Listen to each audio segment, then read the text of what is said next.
Ik ben Farno. En ik ben Davy. En dit is Trudy. En we zijn 10 jaar oud. En we komen uit Oranjewoud. En dat rijdt. Zoals je misschien wel kunt zien zijn wij een tweeling. Een één-eigen tweeling.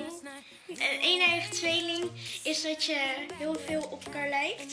En een twee-eigen tweeling is dat kan een jongen en een meisje zijn. Maar een één-eigen tweeling is altijd 2 jongens of 2 meisjes.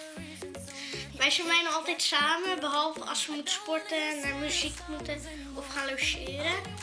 Er zijn ook wel verschillende tussen ons. Niet qua uiterlijk, maar qua innerlijk. Allebei wel.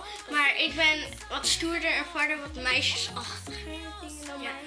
Wij hebben samen een buisje en we hebben allebei een briefje en die gaan we in het buisje stoppen. Ik heb een briefje met 97% erop. Wij zijn 97% gelijk aan elkaar. Dat hebben ze getest door het bloed uit de navelstreng van mijn moeder te testen. En ja, daaruit bleek dat wij 97% gelijk waren en 3% verschillend. Ja. Maar geef me aan mij.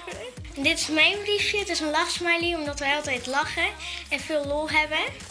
En de traantjes zijn omdat hij helpt van het lachen en ik ben wel de grappigste. En daarom heb ik altijd lol. Oh shit, het gaat helemaal mis. Foam voor hem. Zeg je. Doe hem in. Dit is ons DNA.